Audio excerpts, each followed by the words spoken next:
Hey guys, tonight we step into the heart of London, but not the London of red buses, Big Ben, and glowing lights.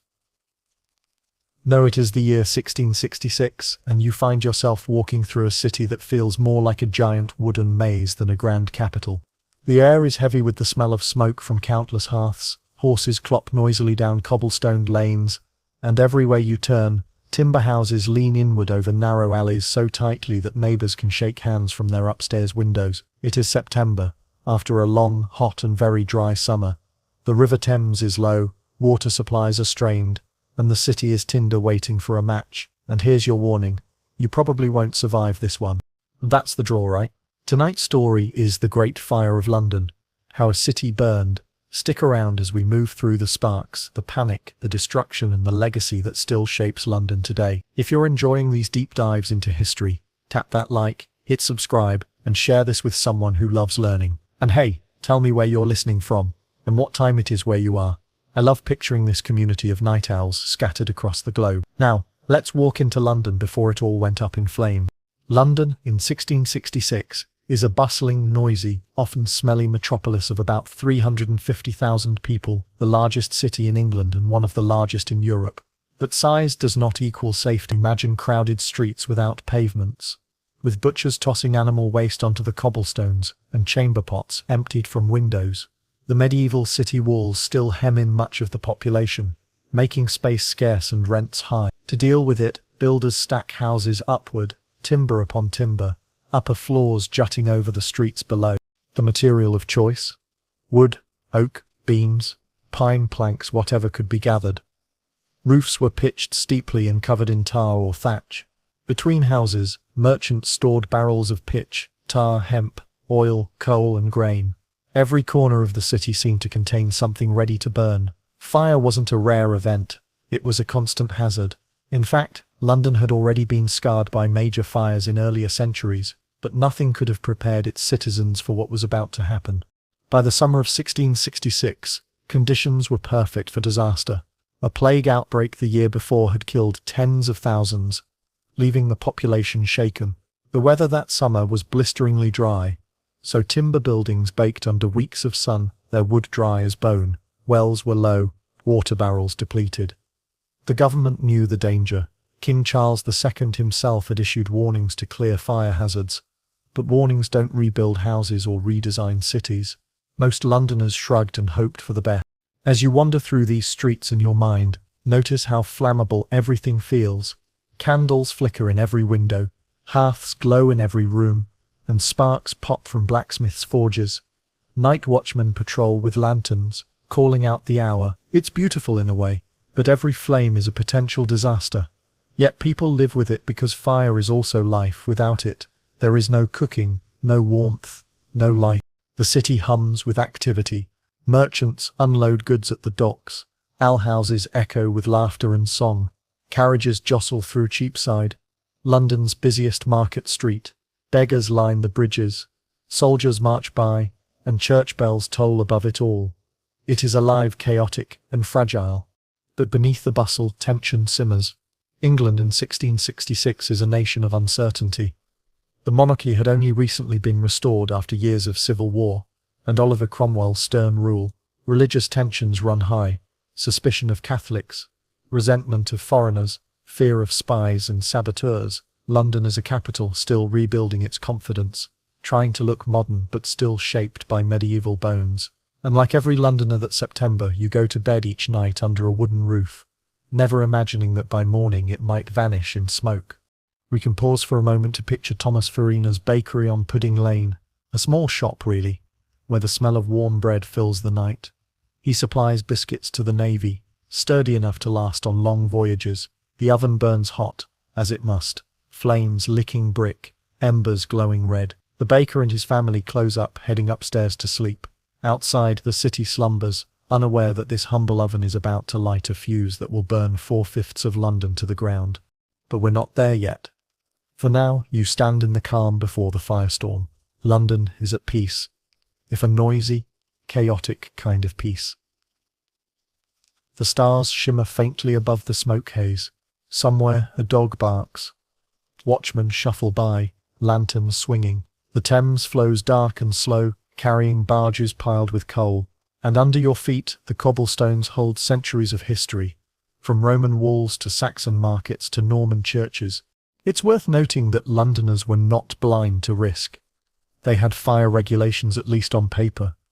Fire hooks were kept to pull down burning houses, water buckets stored for emergencies, parish officials inspected chimneys, fining those with unsafe flue. But rules are one thing, and enforcement another. People resisted demolitions, refused inspections, ignored bans on flammable roofing. Property was money, and few were willing to sacrifice it for safety. And so, the stage is set. The city is overcrowded, overheated, overstocked with fuel, and underprepared. A spark is coming, and when it arrives, it will leap from street to street like lightning, devouring timber, coal, and pitch. London has survived plagues, wars, and rebellions, but now, its greatest enemy is itself, its very construction, its very way of life. Take a moment to imagine walking home in the quiet of that September night. The streets are narrow, crooked, shadowy. Houses loom above, their upper stories leaning so close they almost blot out the moon. The air smells of wood smoke, bread, and refuse. You pass shops closed tight, taverns still buzzing, churches silent in the dark. Nothing feels extraordinary. Nothing suggests that by dawn, flames will climb into the sky, bells will melt in their towers, and London will be changed forever. That is where we begin. At the fragile edge of a city balanced between order and disaster, between wooden beams and roaring fire. Tomorrow, the spark will come, but tonight, London sleeps, unaware. It is the early morning of Sunday, September 266. The city of London lies quiet under a moonlit sky, but in one unremarkable shop on Pudding Lane, a spark has fallen where it should not. Thomas Fariner, the baker who supplied the Navy with ship's biscuits, has shut his oven for the night. He and his family have gone upstairs to sleep, satisfied after a long day of work. Yet in the ashes of the oven, embers still glow. A spark slips out, touches kindling, and by the time anyone stirs, the bakery is an inferno. The first to notice are neighbours jolted awake by the smell of smoke and the crackle of flames. They rush to raise the alarm, pounding on doors, shouting, "Fire! Fire!" But fires are common in London. Chimneys often belch sparks, thatch sometimes catches. A single house might burn. Neighbours expect the watchman to handle it. This one, though, grows quickly. Flames leap to the adjoining houses, which are as dry as kindling. Tar, oil, and timber feed the blaze, and in minutes the street is glowing red. Inside the Fariner household, panic reigns. Thomas, his daughter Hannah, and a maid scramble for safety. They escape through an upstairs window onto a neighbour's roof, but one servant, unable to flee, becomes the fire's first victim. He will not be the last. For many, the Great Fire of London begins not with a grand disaster, but with the desperate screams of a single household. By dawn, the fire has surged beyond control. The summer had been brutally hot and dry, and the wooden houses are like torches. Narrow streets funnel the flames upward, the air thick with heat and smoke. Sparks leap across alleys, igniting roofs, yards away. The fire hooks and buckets that the watchmen use are laughably inadequate. Water pulled from wells evaporates in the heat before it touches the flames. Fire engines, little more than hand-pumped squirts, splash pitifully against walls that collapse moments later. Pudding Lane lies close to Thames Street, where warehouses brim with flammable goods, oil, tar, rope, coal, sugar, even gunpowder. As flames reach these stores, explosions erupt, barrels burst, sending fireballs into the air. Dock workers run in terror, abandoning everything. The Thames itself glows with reflected fire, barges caught in the blaze. Within hours the fire is no longer a local problem. It is a city-wide threat. Word spreads rapidly. Church bells toll in alarm, their sound carried across the sleeping city. Watchmen run to the Lord Mayor, Sir Thomas Bloodworth, begging for orders to demolish houses and create fire breaks. Demolition is the only proven way to stop a fire in London, tearing down houses before flames reach them, denying the blaze fuel. But Bloodworth hesitates. Demolitions cost money, and property owners resist fiercely. Bloodworth reportedly waves his hand dismissively, saying, "A woman might piss it out. That decision or indecision will haunt the city." Meanwhile, panic grips the locals. Families grab what they can, linen, bedding, small chests, and rush into the streets. Carts and coaches clog alleys as people scramble to flee. Some load possessions onto boats, pushing out onto the Thames. Others drive herds of animals through the smoke. The streets are chaos, people crying, shouting, trampling one another as flames roar behind them. By mid-morning, the fire has jumped to Fish Street Hill, threatening London Bridge itself. The medieval bridge, lined with shops and houses, has burned before its destruction would cut off vital routes across the Thames. Miraculously, the flames stop short, but the surrounding neighbourhoods are not so lucky. Billowing smoke engulfs half the city, blotting out the sun. The air is suffocating, filled with ash and cinders. Samuel Pepys, a naval administrator and one of London's most famous diarists, hears of the blaze and sets out to see it. His diary captures the fear and fascination of the moment. "I saw it at one of the bridges, and it made me weep to see it. Houses were burned by the dozen, and people stood helpless." Pepys rushes to Whitehall to inform King Charles II, who immediately orders fire breaks and mobilises soldiers, but hours have already been lost. The fire spreads northward and westward, devouring Cheapside, London's busiest shopping street. Shops full of cloth, wool, and silks become torches.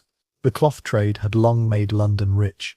Now, it makes the fire unstoppable. Flames rise higher than church towers, sparks carried by strong winds into neighbourhoods, blocks away. People collapse from heat, stumble under the weight of possessions, or fall to their knees in prayer. By nightfall on September 2, the fire is a monster. From across the Thames in Southwark, people watch in awe and horror as the city's heart glows like a furnace. The heat is so fierce that river water boils along the shore, fish floating belly up. Smoke turns the sky orange, then black. Ash falls like snow, coating hair, clothes, and skin. The Great Fire has begun its 4-day reign of destruction, but at its root, it is still the same story. One baker's oven, one spark, one unlucky night. Had the fire been spotted sooner, had the Lord Mayor acted decisively, had winds not whipped so fiercely, London might have survived with only a few charred houses. Instead, a chain of small missteps and stubborn circumstances ensures catastrophe. Picture yourself standing on Pudding Lane in those first moments. The heat drives you back, singeing hair, blistering skin. The crackle of timber collapsing drowns out voices. Smoke chokes your lungs, stings your eyes. Neighbours shout desperately, dragging children by the hand. Someone pulls a cart piled with bedding, its cloth smouldering already. A woman screams for her husband, lost in the haze. Behind you, flames roar higher, devouring after house. Ahead of you, the streets are jammed with fleeing families. There is nowhere to run but into the chaos. This is how disasters begin. Not with grand explosions or dramatic warnings, but with overlooked embers and human hesitation. The Great Fire of London began as a bakery blaze, but by the time the sun rose on September 2, it had become unstoppable. Tomorrow it will consume churches, markets, and homes. It will reach St. Paul's Cathedral and melt its very stones. But for now, it rages outward from Pudding Lane, growing stronger with every breath of wind. To understand why the Great Fire of London grew into such a disaster, you need to picture the city itself as it stood in 1666, a vast wooden tinderbox waiting for a spark. Fires were not rare in 17th century towns. In fact, most cities had endured them, but London was uniquely vulnerable. Its very bones, its houses, streets, markets and warehouses were designed in ways that practically invited flames to feast. Start with the houses. Most were made of timber frames packed with wattle and daub, plastered over but still flammable. Beams jutted outward, so that upper floors loomed above the street. In some alleys, the buildings leaned so close together that they almost touched. If a fire started in one house, sparks could leap across with ease, igniting the opposite side. Windows were small and often covered with wooden shutters. Doors were heavy oak. Roofs were pitched steeply and covered in shingles tarred for waterproofing. Tar, of course, also happens to burn brilliantly once ignited. Add to this the layout of the city. London had grown haphazardly over centuries, squeezed within old Roman walls. Streets wound crookedly, narrow and irregular, more like animal tracks than planned avenues. Carts and carriages often jammed these lanes. Imagine trying to maneuver fire engines, primitive wooden pumps through those blockages, while flames roared overhead. Even major thoroughfares like Cheapside were packed with shops whose goods spilled onto the road. The idea of fire safety barely existed. Warehouses were another hazard. Along the Thames, storehouses bulged with everything from coal to oil, tallow, timber, cloth, sugar, hemp, and barrels of pitch.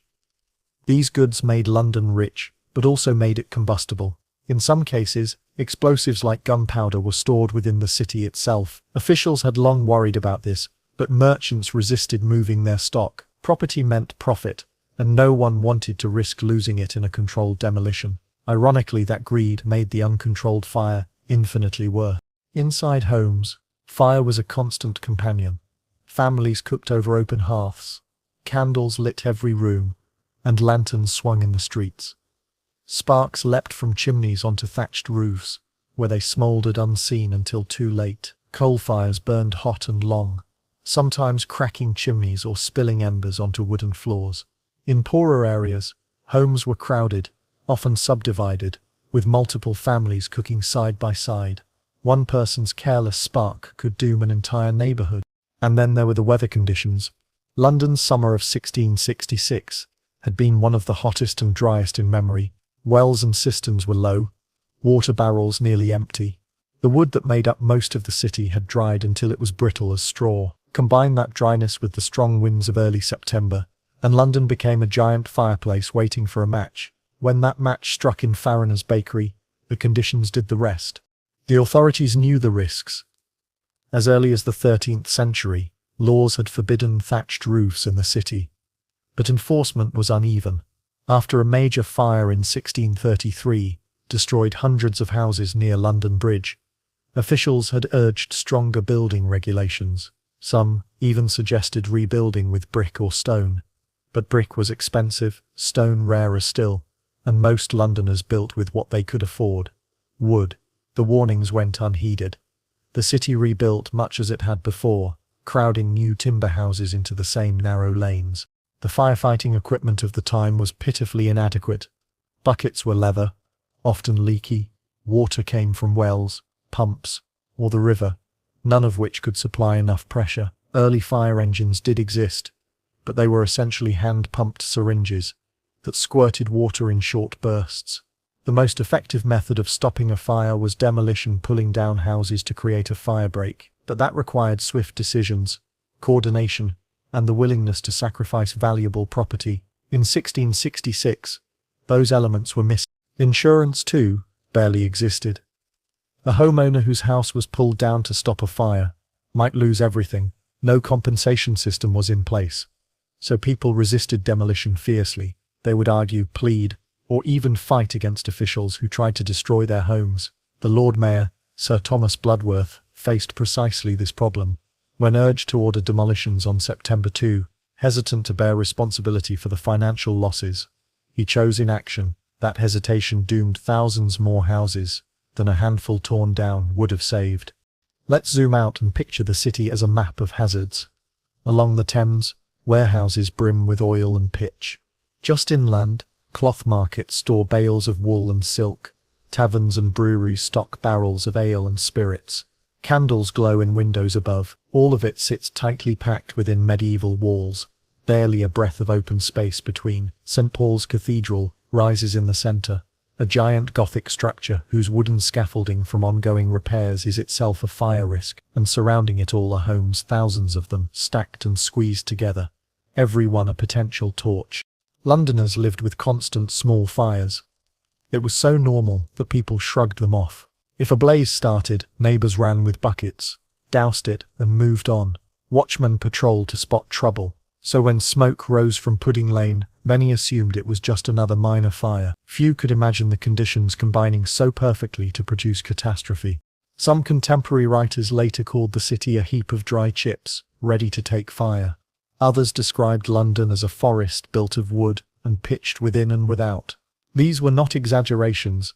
The fire risk was baked into the very structure of the city. It wasn't a question of if London would burn, but when, and how badly. And yet, life went on as normal, until that September morning. Merchants still filled warehouses with goods. Families still cooked over open flames. Builders still raised wooden houses, shoulder to shoulder. People joked about fire but rarely prepared for it. The plague of 1665 had seemed the greater threat. The memory of civil war still loomed larger. Compared to those dangers, fire felt manageable until it wasn't. To imagine London in 1666 is to feel tension in every detail. The narrow alleys where carts barely pass. The crowded markets where barrels of tallow sit beside hemp rope. The houses that creak and lean above you, their beams dry and splintering. Every sight and smell hints at vulnerability. You almost wonder how the city lasted so long without a major conflagration. So when the Great Fire began, it raced not through a city caught unprepared, but through a city built like kindling. The flames didn't meet resistance, they met fuel, and with each gust of wind, sparks flew from house to house, warehouse to warehouse, until the city itself seemed to invite destruction. If London's timber-framed houses, packed warehouses, and narrow lanes created the tinderbox, the winds of September 1666 became the bellows that turned sparks into a raging inferno.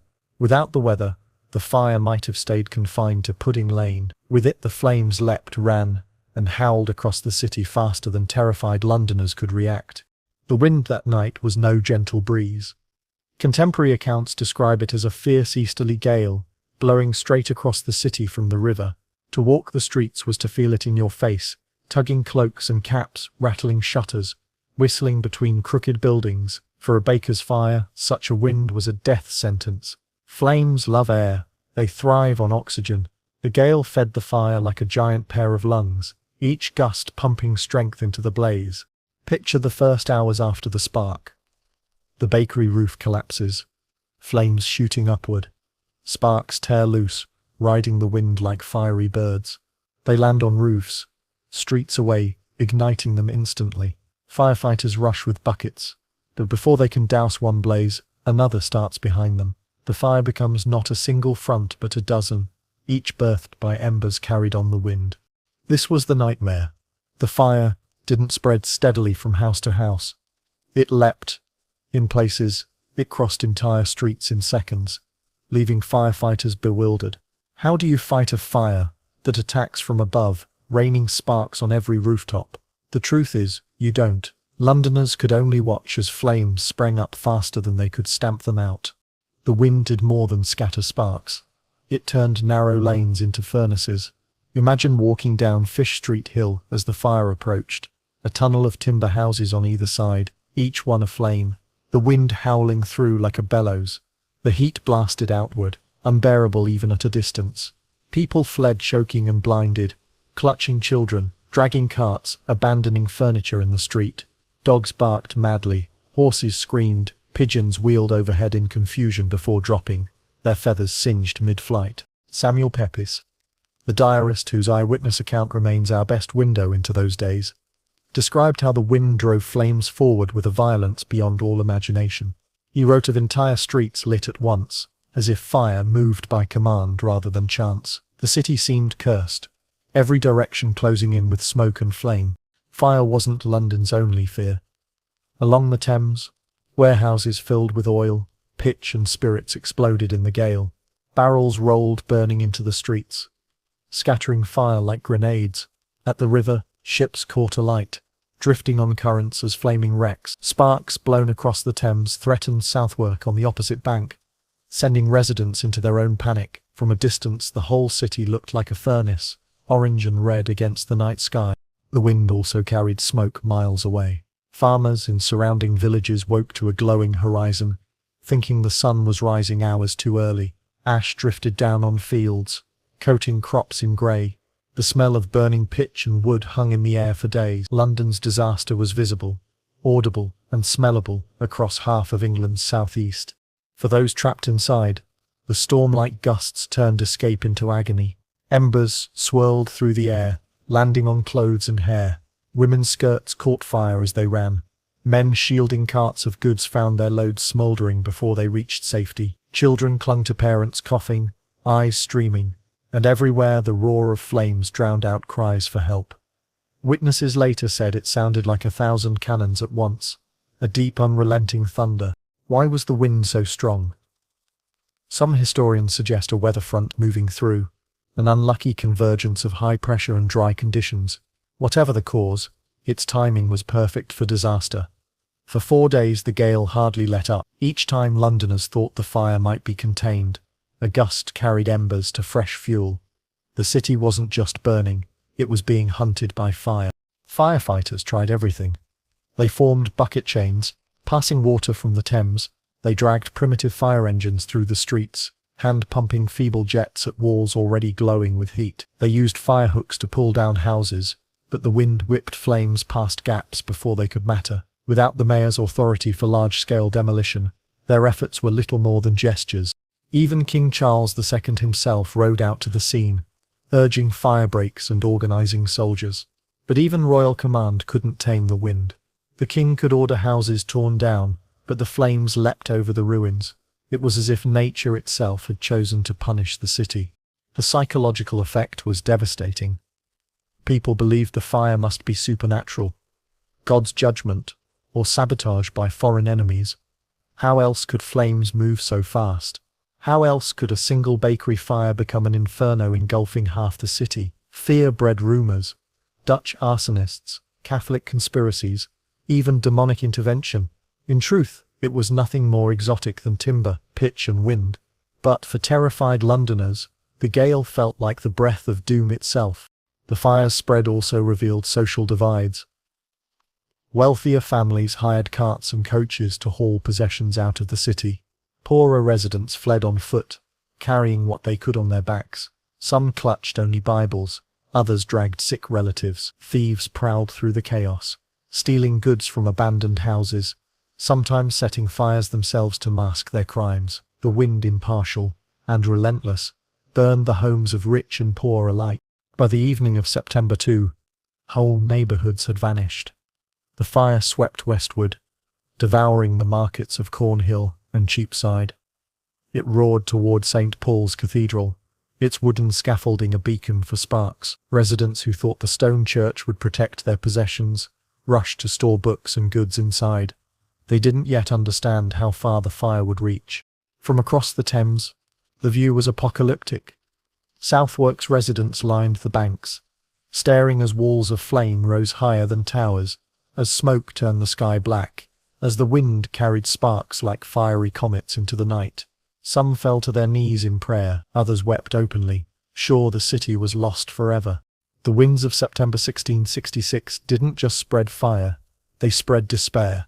Every gust felt like betrayal, undoing hours of effort, carrying flames into districts people thought safe. For 4 days the fire moved with the wind, and Londoners could do little but run before it, hoping each morning that it might finally die down. But on that first day, September 2, the gale made containment impossible. A bakery fire had become a city-wide catastrophe, and with the winds still rising, London's nightmare was only beginning. When the fire broke out on Pudding Lane, Londoners did not immediately panic. Fires were common in a city where every kitchen, tavern and workshop relied on open flames. People assumed it would be handled the usual way, buckets of water, quick demolitions, and the watchman's vigilance. But as the hours passed, it became clear that this blaze was unlike any other. Still, in those first critical moments, men and women tried valiantly but hopelessly to fight it. The city's firefighting methods in 1666 were primitive by today's standards. There were no hydrants, no hoses, no organized fire brigades. Instead, every parish was required to keep a store of equipment: leather buckets, axes, ladders, and long poles with hooked iron heads called fire hooks. The idea was simple. Buckets passed along a chain of people could deliver water from wells or the river. Fire hooks could tear down burning thatch or drag apart roofs. If a house was too far gone, demolition was the final resort, pulling down buildings ahead of the flames to create a fire break. It was crude, but in theory, effective. On that Sunday morning, neighbours rushed with buckets, forming lines from wells in the Thames. Water sloshed through the air, but most of it evaporated before touching the fire. The gale fanned the flames too fiercely, spreading embers faster than water could quench them. Within minutes, the blaze outran the bucket lines. Men shouted, women screamed, children cried, and the fire laughed at their efforts. Fire engines were wheeled into action, but calling them engines feels generous. They were heavy wooden contraptions, dragged through streets by teams of men. A pump handle worked a piston that squirted a thin stream of water through a spout. At best, they could spray water 30 or 40 feet onto houses already blazing like furnaces. Their cisterns had to be refilled constantly, slowing the process. Crowds cursed as the engines clogged narrow lanes, blocking escape as often as they helped. The fire hooks, usually so reliable for pulling down burning roofs, failed in the gale. Men tried to climb ladders, axes in hand, but were driven back by heat and smoke. Sparks rained down, burning their clothes, blistering skin. Roofs collapsed before they could be dismantled. And when firehooks did manage to bring down parts of buildings, the falling debris often ignited neighboring houses. Instead of creating fire breaks, they made new kindling. Demolition was the only real hope. Experienced firefighters knew this. Tear down enough houses ahead of the flames, and the fire would have nothing to eat. But demolitions required permission. Property rights were fiercely defended in London. The Lord Mayor, Sir Thomas Bloodworth, was summoned. Here was his moment to act, to order swift destruction of houses for the greater good. Instead, he faltered. Witnesses recorded his hesitation with disgust. He wrung his hands, muttered about costs, and worried about angry property owners. Pulling down houses without the king's approval might ruin him politically.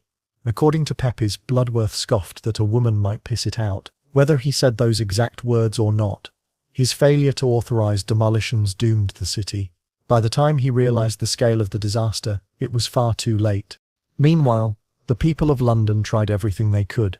Some ran into burning houses to snatch valuables before flames consumed them, dashing back out coughing and scorched. Others climbed onto rooftops with buckets, hoping to douse sparks before they spread. Families dragged furniture into streets, thinking they could block the fire's advance. Some dug trenches, hoping to stop embers from rolling across, but the wind mocked their efforts, carrying flames across gaps, igniting possessions piled in the open.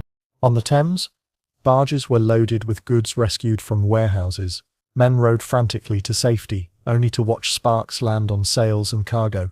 Several barges caught fire and sank, dragging belongings into the river's depths. The sight of burning boats drifting helplessly downriver terrified those on shore, who imagined flames leaping from the water itself.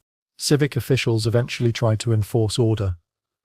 Watchmen shouted commands, parish leaders organized bucket lines, and constables ordered citizens to assist. But chaos reigned. Too many people fled instead of fighting.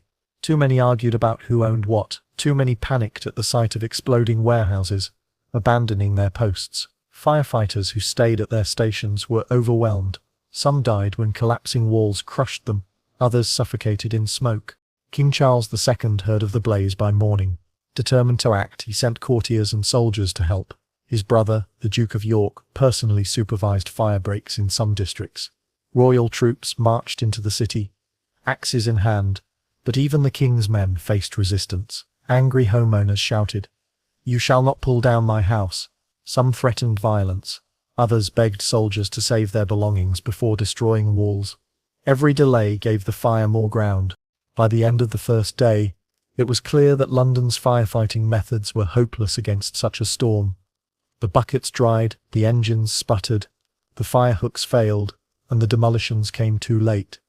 The fire had grown beyond human control, now feeding itself on entire neighborhoods. Even those who had scoffed in the morning now saw the truth. This was no ordinary blaze. This was a monster. Yet, in their desperation, Londoners showed extraordinary resilience. Neighbors carried children for miles through choking smoke. Strangers helped elderly women down narrow staircases. Parish churches opened their doors as makeshift shelters. Some tried to save books, records, or relics, knowing their heritage mattered as much as their homes. Pepys himself buried his wine and cheese in a pit to protect them from flames. A reminder that even in crisis, human priorities can be oddly practical. The city fought, but the city lost. No matter how many buckets were filled, how many engines pumped, how many beams were torn down, the fire grew stronger. It leapt rivers of effort, mocked human labor, and roared louder each hour. Fighting it became less about saving the city and more about saving lives. People realized they could not extinguish the blaze. They could only outrun it. Imagine yourself among them. Smoke blinds your eyes as you pass buckets. Your arms ache. your throat burns. You hear shouts for demolition but see the mayor ride past without decision. A wall collapses in front of you. Sparks leap behind you, and suddenly the bucket line scatters. Families run, tripping over abandoned furniture. A fire engine clatters by, useless, while sparks rain down on its wooden frame. In that moment, you understand the truth. The city is lost, and all that remains is to flee. The Great Fire of London was not inevitable. Better planning, stricter building codes, quicker demolitions, any of these might have contained it. But in 1666, with only buckets, hooks, and hesitation, the city stood no chance. The fire was too strong, the wind too fierce, the leadership too weak. London fought bravely, but its weapons were centuries out of date. By nightfall, the fire had won the first battle. Tomorrow it would surge into the city's heart, toward its churches and markets, devouring history itself. If there was a single man whose decisions or lack of them shaped the first day of the Great Fire of London, it was Sir Thomas Bloodworth, the city's Lord Mayor. In quieter times, the Lord Mayor's duties were ceremonial and civic, presiding over city courts, representing London in state occasions, managing trade. He was not expected to face disasters on this scale. But when the fire began on Pudding Lane, Bloodworth found himself at the centre of a crisis, and history remembers him for hesitation, indecision, and failure. Let's set the scene. By dawn on Sunday, September 2, the flames had already consumed Thomas Farriner's bakery and leapt to nearby houses. Neighbours, panicking, demanded action. The watchman called for the fire hooks and sent word to the Lord Mayor. Bloodworth arrived in the early morning hours, probably groggy and unprepared for what lay before him. What he saw was terrifying. Flames racing up timber houses, sparks carried by fierce winds, people shouting in confusion. At this moment he had a choice. The only effective way to stop the blaze was demolition, tearing down houses to create fire breaks. It was brutal, but proven. If enough houses were sacrificed, the fire might be halted before spreading beyond Pudding Lane. But demolition meant destroying valuable property, much of it belonging to wealthy merchants with influence in city politics. Bloodworth would be blamed, sued, perhaps even ruined financially. So he hesitated. Witnesses later claimed he dismissed the danger, saying, "A woman might piss it out." Whether he used those exact words or not, his attitude was clear. He underestimated the fire. He hoped it would die on its own, or that parish firefighters could contain it. He rode away, leaving no firm orders for demolition. The fire continued its march, leaping from street to street. By mid-morning, frantic appeals reached him again. Citizens begged, "My lord, the fire spreads. We must tear down houses." But Bloodworth still refused. He pointed to property rights, to the danger of lawsuits, to his lack of authority without the king's approval. Instead of decisive action, he muttered excuses. His inaction sowed frustration and despair among those trying to fight the fire. Samuel Pepys, the diarist, recorded the moment with scorn. "People do all the crying themselves, and the mayor comes and says he can do nothing." Pepys was not alone in his judgment. Many Londoners cursed Bloodworth's cowardice, blaming him as much as the flames for the city's destruction. To be fair, Bloodworth was not entirely wrong to fear backlash. Londoners fiercely defended their homes. Property was wealth, status, and legacy. In a city without insurance, losing a house meant ruin. If he had ordered demolitions early and the fire had somehow been contained, angry merchants might have ruined him in court. Bloodworth was caught between two dangers: act and face lawsuits, or hesitate and risk the city. Tragically, he chose hesitation. Meanwhile, the king and his court soon heard of the spreading fire. Charles II, unlike the Lord Mayor, recognized the threat immediately. By Sunday afternoon, he ordered demolitions to create fire breaks, and sent the Duke of York with soldiers to enforce them. But by then, the fire had grown too fierce. Tearing down a handful of houses did little. The blaze leapt over gaps with ease, scattering sparks across entire districts. The window of opportunity had closed. Bloodworth's reputation never recovered. Later chroniclers painted him as incompetent, timid, and overwhelmed. Some even suggested he fled the city in fear, abandoning his duty. Whether that's true or not, it is clear that his lack of decisive leadership worsened the disaster. In times of crisis, hesitation is often the greatest enemy. In 1666, hesitation burned London. Yet his failure also reveals the deeper problems of the time. The city had no organized fire brigade, no system of compensation for demolished houses, no clear chain of command for emergencies. Bloodworth's reluctance was personal, but it was also structural. London's governance was ill-prepared for catastrophe. The Lord Mayor was expected to protect property as much as people. That double bind between individual wealth and collective safety paralyzed him. Imagine being in his shoes.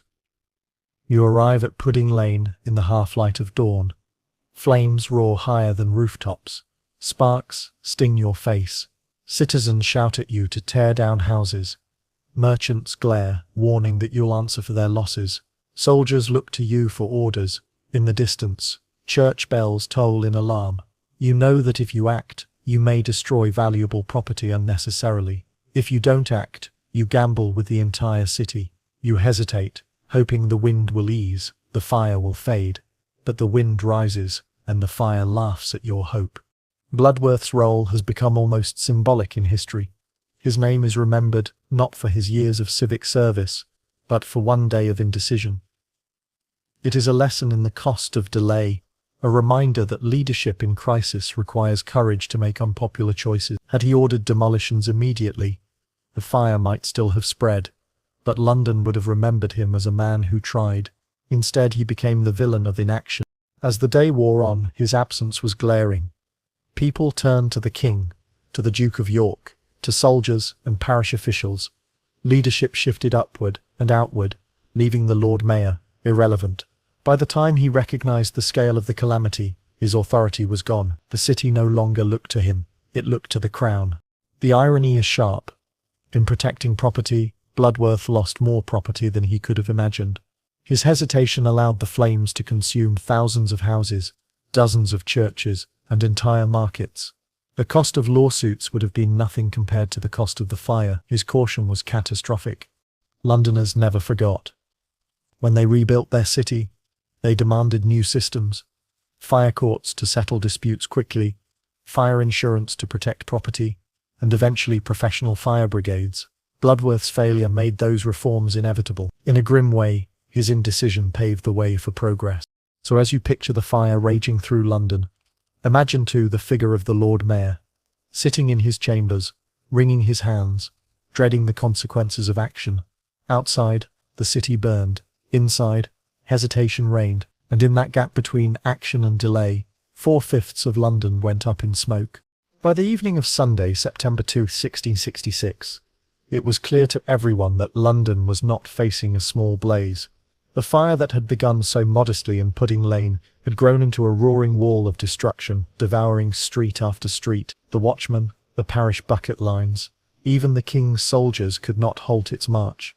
For the people of London, the only option left was flight. Panic spread faster than the flames, and soon the entire city was on the move. The first to flee were those closest to the fire. Families grabbed what they could carry, bedding, chests of silver, pots of food, and staggered into the streets. Imagine the chaos, alleys crammed with carts, wagons, and coaches, pulled by horses sweating in terror. People shoved wheelbarrows full of belongings, dragging crying children by the hand. Women balanced baskets on their heads, men slung sacks over shoulders, dogs barked wildly, cats darted through the crowd. Every lane echoed with the shouts of people desperate to escape before their homes vanished behind them. For many, the Thames offered hope. Barges and boats lined the banks, quickly overloaded with goods and passengers. Merchants piled bales of cloth, crates of sugar, barrels of oil, all the things that had fueled the city's economy, and now threatened to fuel its destruction. Families clambered aboard, clutching babies and bundles. From the river they watched their neighborhoods vanish in towers of flame. Some boats caught sparks and burned, drifting helplessly until they sank, possessions and people alike lost to the water. Still, the Thames was safer than the streets, and it became a floating highway of refugees. Others pushed carts toward the city gates, only to find the roads jammed with thousands doing the same. The medieval walls that once protected London now trapped its people, funneling them into narrow exits where chaos reigned.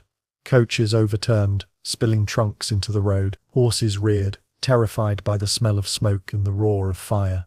Pickpockets prowled, cutting purses from belts in the confusion. In the crush, Some families were separated, children lost in the crowd. Not everyone managed to save possessions. The poor, without carts or horses, fled with nothing but what they could carry in their arms.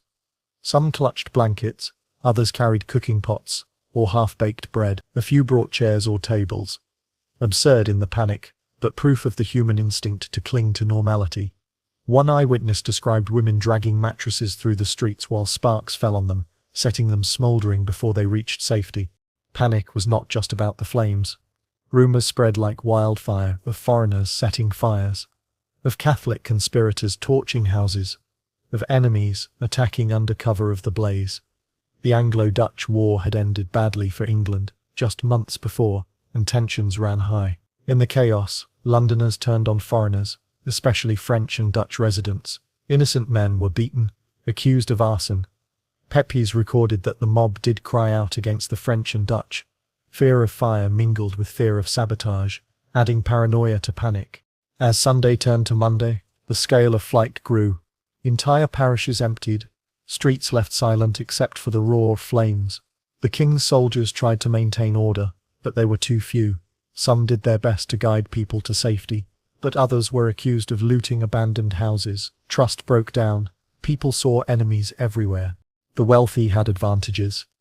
Aristocrats loaded carriages with fine furniture, books and jewels, fleeing to country estates outside the city. Some hired gangs of porters to carry goods for them. The poor, by contrast, slept in fields outside the walls, huddled under blankets, watching the glow of their homes burn. London became a city divided not just by flame, but by fortune. Through it all, the human stories cut deepest. Mothers carrying infants wrapped in linens, terrified the smoke would choke them. Old men leaning on canes, refusing to leave houses until dragged away by neighbors. Priests clutching crosses and relics, urging prayer even as churches burned. Records speak of men burying goods in gardens, only to return days later and find nothing but ash. Pepys himself, ever practical, buried his wine and cheese in a pit behind his house. Others buried silver, hoping the fire would pass. Many treasures melted in the ground when the flames reached them anyway. From Southwark, across the Thames, crowds gathered to watch. What they saw was apocalyptic.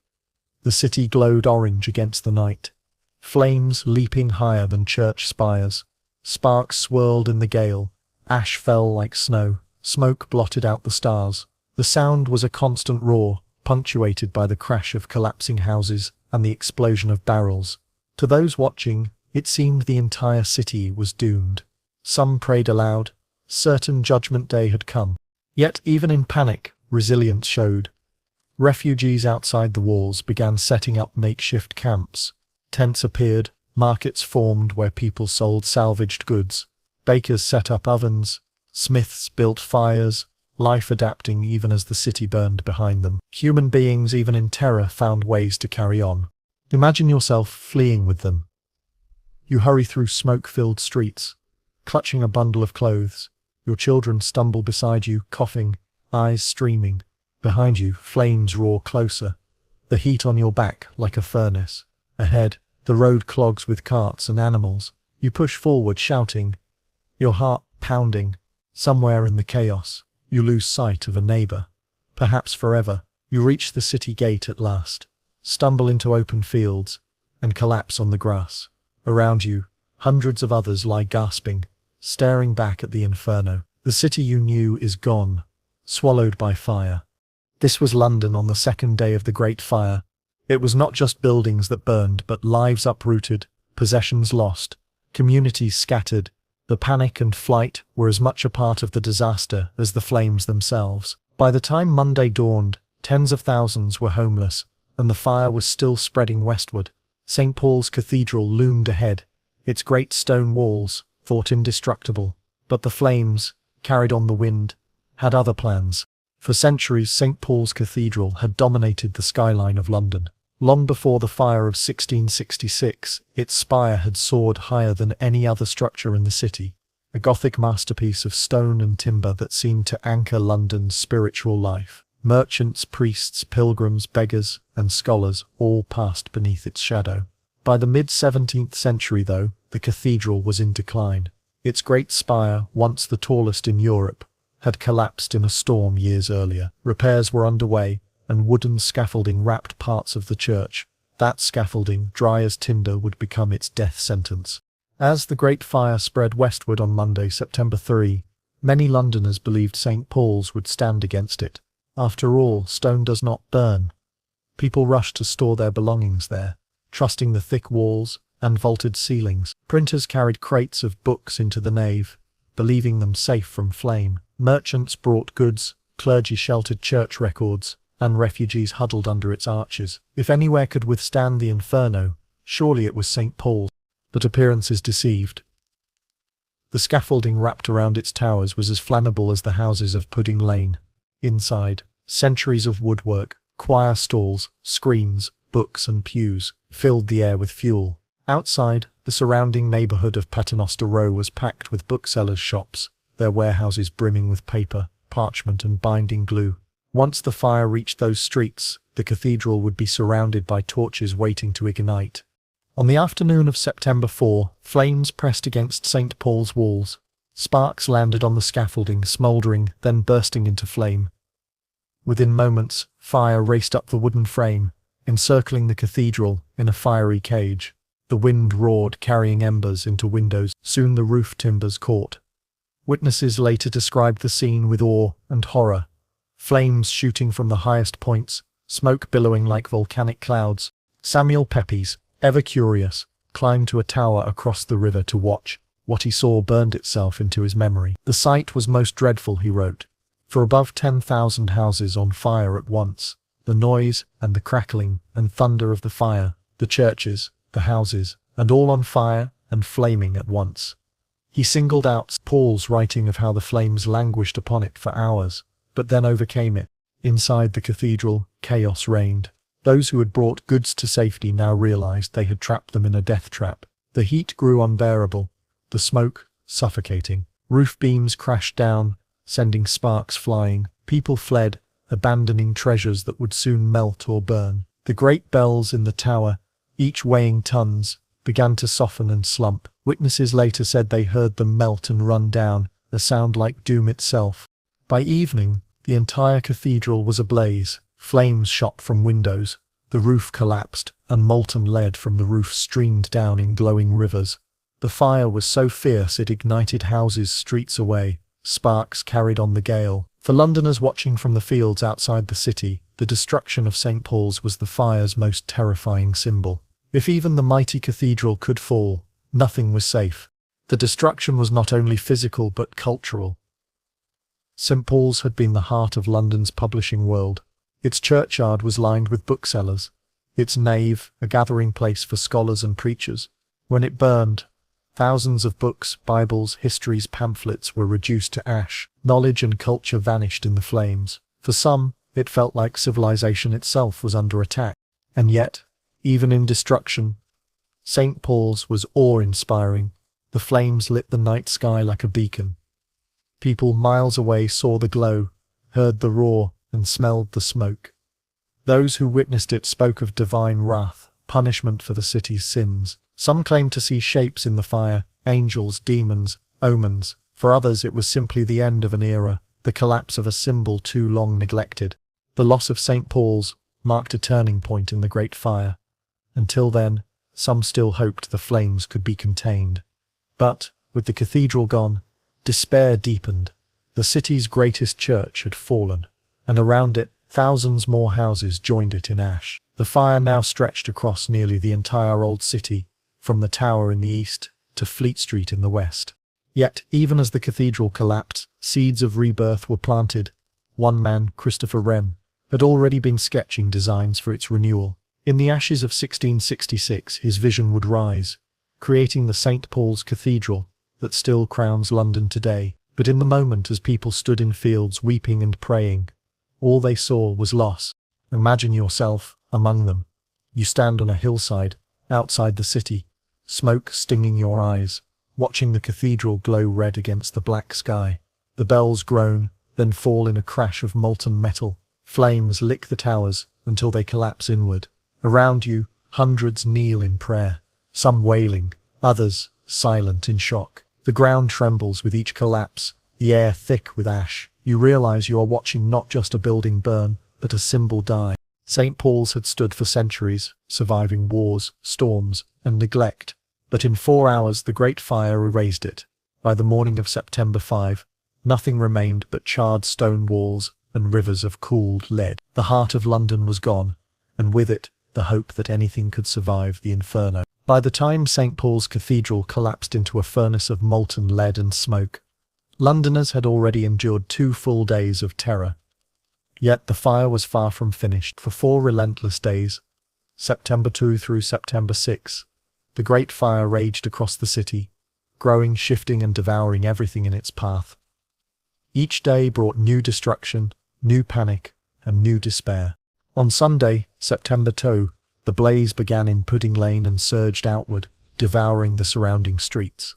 By nightfall, entire neighborhoods were ash, and thousands were homeless. People fled into the open fields outside the walls, camping under the stars, watching their city glow like a cauldron. It was shocking, but many still hoped it would end quickly. Surely by morning, the fire would weaken. Monday, September 3, shattered that illusion. The wind rose even fiercer, driving flames westward. Markets, warehouses and wharves along the Thames exploded in fire.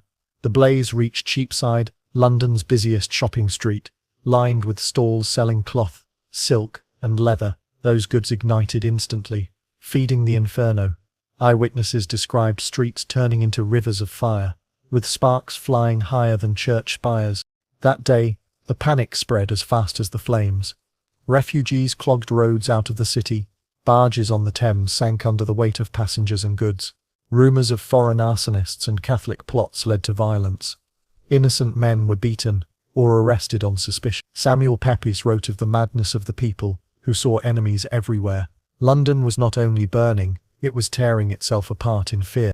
By Tuesday, September 4, the fire had become a monster. St. Paul's Cathedral fell, its ruins glowing through the night. Entire parishes vanished, 87 churches in all, most gone within a day. The fire leapt across gaps, over fire breaks, past demolished houses. Soldiers and volunteers laboured to stop it. But each time they thought it checked, the wind carried sparks to fresh fuel. London Bridge narrowly escaped destruction, but only because the flames turned westward instead. Had the bridge burned, the disaster might have spread across the Thames into Southwark. As Tuesday ended, Londoners felt despair. The fire had raged for 3 days without slowing. Its glow was visible for miles. Ash fell on distant villages. Smoke darkened the skies so heavily that farmers thought storms were coming. The city seemed cursed, consumed by divine wrath. Ministers called for prayer and repentance, urging people to confess sins and beg for mercy. On Wednesday, September 5, the fire reached its peak. The wind drove it toward Fleet Street, and the Temple, home to lawyers and courts. Thousands of legal documents, deeds, contracts, records went up in smoke. For many, this meant ruin, not just of homes but of livelihoods and rights. Without proof of ownership, debts and claims vanished. Fire consumed not just property but memory. But at last, relief came. The winds that had fanned the blaze for 4 days began to weaken. By Wednesday night and into Thursday, September 6, the gale died down. Suddenly, demolitions that had failed before became effective. Fire breaks held. Soldiers tore down houses more quickly, the flames no longer leaping past them. Buckets of water, once useless, now dampened sparks. By Thursday morning the fire was largely contained. Londoners, exhausted, wept with relief as smoke still curled from ruins. The devastation was almost unimaginable. 4/5 of the old city lay in ruins. Over 13,000 houses were gone. Streets once crowded with markets and taverns were reduced to rubble and ash. St. Paul's Cathedral was a shell. The Royal Exchange, the centre of London's trade, was destroyed. The Guildhall, the seat of city government, was gutted. Dozens of churches were flattened. And yet, in the midst of so much destruction, the fire had not consumed everything. The Tower of London survived, though its garrison worked desperately to keep sparks from igniting stored gunpowder. Westminster, home of Parliament and the King's Palace, escaped, lying just outside the fire's reach. The eastern docks, though damaged, were not completely destroyed. London was crippled, but not erased. What amazes historians, even today, is how few recorded deaths the fire caused. Only a handful of names appear in official records, but that figure is deceptive. The poor, the elderly, and the nameless may have perished in uncounted numbers, their bodies incinerated or buried under rubble. Fire leaves little trace of bone. The true toll may have been in the hundreds or thousands. For survivors, the 4 days of fire felt like years. Diaries speak of exhaustion, of wandering with blistered feet, of sleeping in fields under falling ash. Families were separated, possessions lost, futures uncertain. Yet even in despair, there was resilience. Refugee camps sprang up outside the city, where bakers sold bread and blacksmiths set up forges. Life clung on, even as London smouldered behind them. Imagine those 4 days from a single person's perspective. On Sunday you flee your house, dragging what you can into the street. On Monday you watch from the fields as your parish vanishes in smoke. On Tuesday you hear St. Paul's collapse, its bells melting into molten metal. On Wednesday you see flames reach your lawyer's office, your contracts and wills gone forever.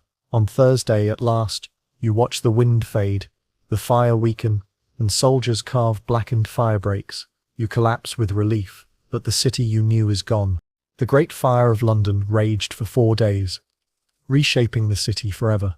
It was not just a disaster of timber and stone, but a trial of endurance for its people. In those days, Londoners saw their world collapse and realized they would have to build a new one from ash.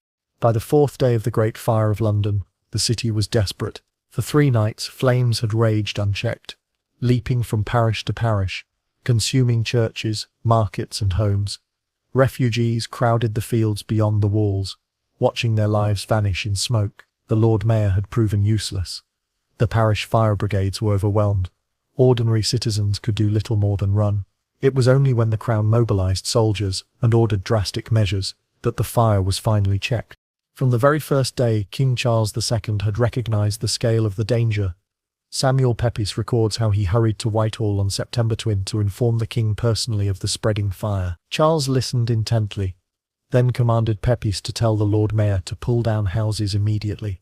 But Pepys found Bloodworth dithering, refusing to give the order, so the king took matters into his own hands. By Monday, September 3, Charles and his brother James, Duke of York, rode into the city themselves. It was an extraordinary sight. The King of England, dusty from the road, urging citizens to demolish their own homes for the good of the city. Charles was pragmatic, calm, and surprisingly hands-on. He reassured Londoners that they would be compensated, promising that the Crown would cover their losses if they helped tear down houses. For once, people believed him. Soldiers and volunteers began the dangerous work of creating firebreaks. A firebreak is a simple concept. Destroy a line of buildings before the fire reaches them, leaving nothing for the flames to consume. But in practice it was brutal. Imagine soldiers with axes smashing through walls, prying beams apart with hooks, toppling entire houses while owners wailed and pleaded. Families dragged out what possessions they could before soldiers swung axes into door frames. Roofs crashed down, walls splintered, timber piled in streets. All of it had to be cleared quickly, or the debris itself would ignite. In some places, the demolitions worked. Houses torn down in advance left gaps the fire could not cross. But in others, sparks carried by the gale jumped across ruins, igniting buildings beyond. People cursed as their sacrifices seemed in vain. Yet, the work continued. By now, soldiers were everywhere, stationed at key streets, dragging down houses by the dozen. The Duke of York led from the front, riding through smoke-filled alleys, shouting orders. His presence calmed many, and angered others, but it was proof the monarchy was not abandoning the city. Another weapon was deployed: gunpowder.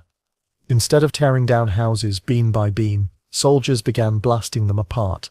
Barrels of powder were placed in basements, fuses lit, explosions ripping through walls. The noise was deafening, the shockwaves terrifying, but the results were effective. In seconds, whole rows of houses collapsed, leaving wide fire breaks. It was dangerous. One slip could kill the demolition crew, but it was faster than axes and hooks. The controlled use of gunpowder became the turning point of the fire. By Wednesday, September 5, the winds began to ease. For the first time since Sunday, the flames no longer leapt instantly across streets. Now the fire breaks held, soldiers and volunteers blasted more houses in its path, choking its progress. On Fleet Street, near the temple, gunpowder demolitions finally checked the westward spread. At last, the monster began to slow. The military presence also brought order amid chaos. Looting had become a serious problem as people abandoned homes. Soldiers patrolled streets, preventing thieves from ransacking houses or robbing refugees. They guarded the fire courts where disputes arose, ensuring fights didn't spiral into riots. In a city on the edge of panic, their discipline provided some stability. But order came at a cost. Many Londoners resented the demolitions, even when ordered by the king. Watching your house blasted apart by soldiers was almost as traumatic as watching it burn. Some fought back, hiding goods or refusing to leave. Troops sometimes forced them out at sword point. Property rights meant little in the face of survival. It was bitter medicine. Save the city by destroying pieces of it. Still, without the soldiers and their gunpowder, the fire might have raged for weeks. The Tower of London itself was at risk. Its garrison worked desperately to keep sparks from igniting gunpowder stores, pouring water on walls and roofs, demolishing nearby houses. Had the fire reached the tower, the explosion would have devastated half the city and killed thousands. Thanks to military demolitions, that nightmare never happened. The king's role in these days left a lasting impression. Londoners, who had often been suspicious of Charles II's Catholic sympathies and extravagant court, now saw him in a different light. He walked the streets among them, Soot Street, shouting encouragement. He promised help, urged courage, and showed leadership where the city's own officials had failed. The contrast with the Lord Mayor was stark. One man paralyzed by fear of lawsuits, the other seizing responsibility for the survival of the capital. By Thursday, September 6, the fire was finally under control. Smoke still curled from ruins, embers smoldered in cellars, but the advancing wall of flame had been stopped. The combination of calmer winds and brutal firebreaks had succeeded. Londoners emerged cautiously, many barefoot and ragged, to see what remained. Their city was a wasteland, but at least it was not gone entirely. In the end, the military intervention saved what was left of London. Without the soldiers, without the gunpowder blasts, without the king and his brother urging action, the fire might have spread west into Westminster, consuming the palace, Parliament and perhaps the royal court itself. It might have crossed the Thames into Southwark, doubling its devastation. Instead, it was contained barely. Imagine standing on Fleet Street that Wednesday as soldiers pack barrels of powder into a row of houses. The air is thick with smoke, your ears ringing from days of fire. The captain lights the fuse, shouts for men to stand back. A heartbeat later, the explosion rips through the street, walls collapsing in clouds of dust and splinters. People cheer, some weep, others curse. But the fire, roaring toward you, suddenly meets empty space and falters. For the first time in 4 days, you feel hope. The Great Fire of London was finally beaten, not by buckets or prayers, but by the brutal work of demolitions, powder and soldiers. It was a reminder that sometimes survival demands sacrifice, and that in the face of overwhelming disaster, even kings must get their hands dirty. When the flames at last died down in the early hours of Thursday, September 6, Londoners emerged from their camps in the surrounding fields to see what remained of their city. What they found was devastation on a scale few had ever imagined. For 4 days the fire had raged unchecked, and now the heart of one of Europe's great capitals lay in ruins. The destruction was vast, almost impossible to measure at first glance. People wandered in shock through smouldering streets, past heaps of rubble, where once had stood bustling markets, proud churches, and homes filled with life. The official tally of loss is staggering even by modern standards. More than 13,000 houses were destroyed, leaving at least 70,000 people homeless in a city of 350,000. 87 parish churches, including some of the oldest and most beloved in London, were gone. St. Paul's Cathedral had collapsed in a fiery ruin, its bells melted, its stone cracked. The Royal Exchange, the very heart of London's mercantile life, was obliterated. The Guildhall, the seat of civic government, was gutted. Countless shops, taverns, warehouses and public buildings were reduced to ash. The fire consumed an area of nearly 450 acres, 4/5 of the old walled city. Whole districts had vanished.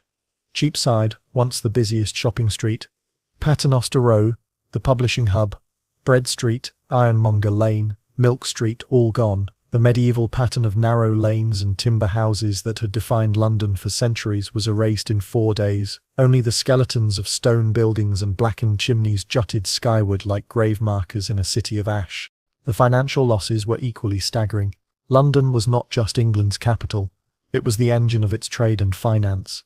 The destruction of the Royal Exchange crippled merchants, cutting off contracts and deals. Warehouses full of cloth, sugar, coal and timber worth fortunes were obliterated. Printing presses and libraries burned, erasing knowledge as well as profit. Many Londoners were ruined overnight, their savings turned to smoke. For others, the loss of legal records in the fire courts meant debts could never be collected, inheritances never proven, disputes never resolved. The fire did not just destroy wealth, it scrambled the very record of who owned what. And yet, for all this material ruin, the official death toll was shockingly small, only 6 names recorded. Historians have long questioned that figure. How could a fire of such magnitude, consuming houses and trapping families, claim so few lives? The truth is likely more complex. Many poor Londoners, whose names were never written in parish records, may have perished uncounted. Bodies reduced to ash would leave little trace. Servants, beggars, and the elderly could vanish without official notice. Pepys himself doubted the official numbers, suspecting far more had died. The city, perhaps unwilling to admit to mass death, preferred to emphasize property loss rather than human tragedy. What is certain is the immense suffering of the survivors. Tens of thousands camped in open fields outside the walls, sleeping under tents, wagons, or the open sky. Families huddled together, clutching what little they had saved. Food and water grew scarce. Prices soared as bakers and brewers charged desperate refugees. Disease threatened in the crowded camps, though mercifully the fire's smoke seemed to discourage plague, which had ravaged London just the year before. The psychological impact was harder still. Londoners walked through their old neighbourhoods unable to recognise them. Streets, where they had lived for generations, were unmarked wastelands of rubble. Familiar landmarks, church towers, market stalls, guild halls, were gone. Many broke down weeping, others stood silently, staring at the ruins. For a city already shaken by civil war, plague, and political turmoil, the fire felt like divine judgment, a punishment for sins too numerous to count. Ministers preached sermons of repentance, urging people to seek forgiveness. Foreigners and Catholics faced suspicion and attacks, scapegoats for a disaster that had no simple human cause. The scale of destruction also meant disruption of every aspect of daily life. With shops gone, markets closed, and workshops burned, ordinary trade ceased. Carpenters, smiths, bakers and printers, all were left without tools or premises. Taverns and inns, the social heart of the city, had vanished. The very rhythm of life was broken. London was not just destroyed, it was dismembered, its body parts scattered and burned. And yet, amid the ruins, some things endured. The Tower of London stood firm, saved by the desperate efforts of its garrison. Westminster and Whitehall, lying outside the fire's reach, were untouched, preserving the government and monarchy. The bridges survived, keeping the city connected. In a strange way, the destruction was both total and partial, obliterating the medieval city while sparing enough to allow for rebirth. The contrast between ruin and survival haunted survivors. Standing among the ashes of Cheapside, you might look across the river and see Southwark's houses untouched. From the blackened shell of St. Paul's, you could glimpse the spires of Westminster Abbey, unharmed. The fire was merciless, yet also selective, drawing a cruel boundary between what perished and what endured. Imagine walking through those ruins. The air still reeks of smoke. Your boots crunch on ash and glass. You pass rows of blackened chimneys, each marking where a house once stood. In cellars, embers still glow faintly, smouldering weeks after the flames died. The silence is eerie. No hawkers shouting, no church bells ringing, no horses clattering on cobbles, only the caw of crows, scavenging through debris. A city that once pulsed with life, now lies still, like a corpse waiting for burial. The destruction of London in 1666 was not just physical, it was symbolic. The medieval city, with its crooked lanes and timber houses, was gone forever. In its place would one day rise a new London, rebuilt in brick and stone, laid out with wider streets and stricter fire codes.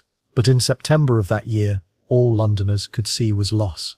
The Great Fire had reduced their world to ruins, and the scale of that loss weighed heavily on every heart. When historians look back on the Great Fire of London, the numbers tend to dominate. 13,000 houses destroyed, 87 churches gone, 4/5 of the old city burned. But statistics only tell part of the story. To truly grasp the human toll, you need to picture the lived experience, the fear, the exhaustion, the heartbreak, and the resilience of the people who endured those 4 days and the uncertain weeks that followed. The official death toll, as recorded by the city, was astonishingly low, just 6 people. For centuries that figure puzzled scholars. How could a fire so vast claim so few lives? The answer is that the records reflected only those deaths acknowledged by parish officials or noted in court cases. The poor, servants, and the elderly often went unrecorded. Bodies consumed entirely by flame left no remains to count. Pepys himself doubted the numbers, remarking that nobody doubts many poor creatures to have been burned, but we are not able to know how many. The true death toll may never be known. What we do know is the suffering of survivors. Diaries and letters capture their shock and grief. John Evelyn, another great diarist, described the miserable and calamitous spectacle, such as haply the world had not seen since the foundation of it, nor can be outdone till the final conflagration of the world. He wrote of streets so full of nothing but dust and ruins, that one would think London had been sacked by enemies. His words convey the sense of biblical catastrophe that haunted those who saw it. Families were torn apart in the chaos. Some fled in different directions, never to reunite. Parents lost children in the crush of refugees pouring through the city gates. Elderly relatives, unable to move quickly, were sometimes left behind. Pepys wrote of neighbours dragging aged mothers from houses only to collapse with exhaustion in the streets. Others refused to leave, convinced their homes would be spared, and vanished in the flames. Refugee camps sprang up in the fields of Islington, Moorfields, and Clerkenwell. Tens of thousands slept under makeshift tents of blankets and wood, some sheltered in wagons, others under hedges. At night, the glow of the burning city lit their faces. The air was thick with ash, their throats raw from smoke. Food was scarce, bakers raised prices, and farmers drove up the cost of grain. Water was precious, carried in buckets from distant wells. Disease threatened, though mercifully plague, which had struck the city the year before, did not return in force. The trauma was not just physical, but psychological. Many believed the fire was divine punishment. Ministers preached sermons of repentance, urging Londoners to confess sins and turn back to God. Some claimed to see visions in the flames, crosses, angels, demons. Fear of judgment mingled with grief, deepening the sense of catastrophe. Others sought scapegoats. Foreigners, particularly French and Dutch residents, were attacked in the streets, accused of setting the fire deliberately. Innocent men were beaten, arrested, or even lynched by mobs whipped into paranoia. The trauma of fire became the trauma of suspicion. Yet, in the midst of this suffering, remarkable stories of resilience emerged. Pepys himself recorded burying his wine and Parmesan cheese in a pit to protect them.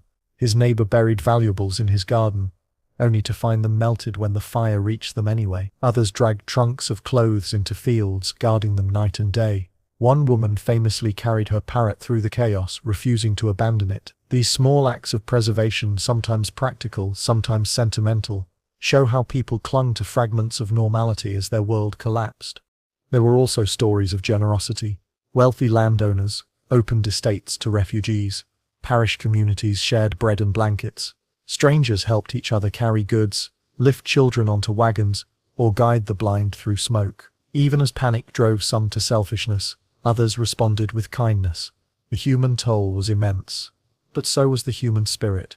The fire also left scars that would last lifetimes. Children who watched their homes vanish grew up with memories of fear and hunger. Merchants who lost warehouses faced bankruptcy. Clergy who saw their churches burn mourned not just buildings, but congregations scattered and traditions broken. For many, the trauma echoed for years. Some never returned to the city, settling instead in villages where life felt safer. And yet, London did endure. Survivors began to rebuild almost immediately. Refugees in camps set up markets, selling salvaged goods or trading skills. Carpenters and masons found work clearing ruins. Blacksmiths hammered nails for new houses. The fire had destroyed livelihoods, but it also created demand for labor. In time, resilience gave way to renewal. Still, for those first weeks, the suffering was raw. Imagine yourself among the refugees at Moorfields. You lie on the damp ground, wrapped in a blanket, listening to the distant crackle of smouldering ruins. Around you, families murmur prayers, children cry for food, dogs whine restlessly, the air stinks of ash, smoke, and sweat. You clutch the one chest you managed to save, terrified it will be stolen in the night. Above, the stars shine coldly, indifferent to your plight. This is survival, but it feels more like exile. The human toll of the Great Fire was not measured in deaths alone. It was measured in trauma, in dislocation, in the loss of community and memory. London was not just a collection of buildings. It was a web of lives, habits, and histories. When the fire tore through it, it tore through the fabric of daily life. Survivors carried that loss long after the ruins cooled. And yet, their voices, Pepe's, Evelyn, countless others unnamed, remind us that even in catastrophe, humanity endures. They wept, they raged, they prayed, they rebuilt. The fire scarred them, but it did not erase them. London's people suffered terribly, but they also proved stronger than the flames. When a disaster strikes on the scale of the Great Fire of London, people rarely accept that it was caused by chance alone. Flames do not just leap from house to house without some human hand to blame. Also, many Londoners thought, in the days after the fire, as smoke still curled from ruins and refugees huddled in fields, the search for scapegoats began. Suspicion, paranoia, and fear mixed into a volatile brew, and the city's mood turned ugly. At first, blame fell on Thomas Fariner, the baker of Pudding Lane, where the fire began. His oven had sparked the catastrophe, after all. But Fariner quickly defended himself. He swore that he had extinguished his oven properly that night, and that the fire must have started elsewhere. He insisted it was an accident beyond his control. Remarkably, he escaped serious punishment. In fact, he went on to serve as a juror in later trials connected to the fire, a strange twist of fate for the man whose bakery had lit the city ablaze. But ordinary Londoners wanted bigger culprits. Many were convinced the fire had been set deliberately. England was at war with the Dutch, and had only recently been humiliated in naval battles. Suspicion of foreigners ran deep. French and Dutch residents in London, many of them merchants or artisans, suddenly found themselves targets of mob violence. Refugees whispered that they had seen strangers with fireballs, or men scattering brimstone in the streets. Panic made people believe almost anything. One of the most tragic cases was that of Robert Hubert, a French watchmaker. Days after the fire, he confessed to starting it, claiming he had thrown a fireball into Fariner's bakery. His story was riddled with inconsistencies. He had not even arrived in London until after the fire began, but desperate officials seized on his confession. He was tried, convicted, and hanged at Tyburn. Many knew he was innocent, but the city needed a culprit. Hubert became the sacrificial victim of London's paranoia. Pepys himself wrote that all believe he was a poor distracted wretch, and that he was hung for nothing. Anti-Catholic sentiment also flared. England in 1666 was deeply suspicious of Catholics, fearing plots to overthrow the Protestant monarchy.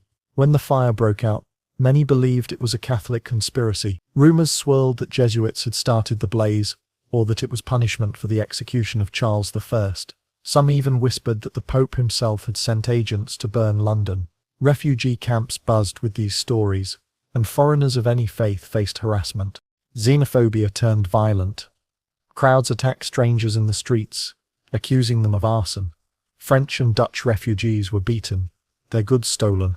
Soldiers sometimes intervened, but suspicion remained. Even years later, pamphlets and sermons still repeated the idea that the fire was no accident. The paranoia was so widespread that when the monument to the Great Fire was erected years later, its inscription blamed the treachery and malice of the popish faction, until that line was quietly removed in the 18th century. Some blamed the authorities instead. The Lord Mayor, Sir Thomas Bloodworth, became a symbol of failure. His refusal to order demolitions in the early hours haunted him. Pepys and Evelyn both mocked his incompetence. Citizens cursed his name in the streets. Though he avoided formal punishment, his reputation was ruined. His hesitation became part of the fire's mythology. One man's indecision had doomed a city. Others pointed fingers at the king and his court. Charles II had intervened, true, but many distrusted him. His Catholic sympathies and reputation for extravagance made him an easy target. Some whispered that he had allowed the fire as punishment for Parliament, or to clear land for grand rebuilding projects. Conspiracy theories spread, as they always do in the wake of catastrophe. But the search for scapegoats also reflected deeper anxieties. London had endured plague the year before, war with the Dutch still threatened. Political divisions simmered after the civil wars, and the execution of Charles I. The fire was not just a physical disaster, it was a psychological eruption of fear, guilt, and anger. People needed someone to blame, because the alternative that the city's design, materials, and weather had doomed it was too frightening to accept. The trials that followed the fire were messy affairs. Dozens of suspects were questioned, many of them foreigners. Some were beaten into confessions, others released for lack of evidence. Hubert, the French watchmaker, was the most infamous case, but he was not the only one. For years afterward, Londoners muttered about hidden plots, arsonists, and treason.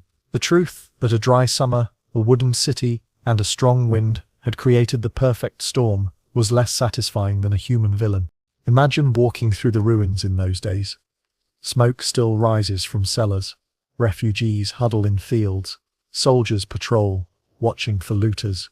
You hear whispers in every corner. The French did it, says one. No, it was the Catholics, says another. A woman swears she saw a stranger, scattering sparks. A boy insists he caught a man with brimstone in his pocket. Fear breeds stories, and stories breed blame. The fire's flames are out, but the flames of suspicion burn hotter than ever. Blame even carried into the rebuilding process. Some landowners accused neighbors of negligence. Merchants sued for goods lost in warehouses. Tenants blamed landlords for unsafe chimneys. The fire courts, established to settle disputes, were clogged with accusations. Everyone wanted someone else to pay for their loss. London had been united in fleeing the flames, but in the aftermath it fractured into suspicion and lawsuits. The need for scapegoats is a deeply human reaction to disaster.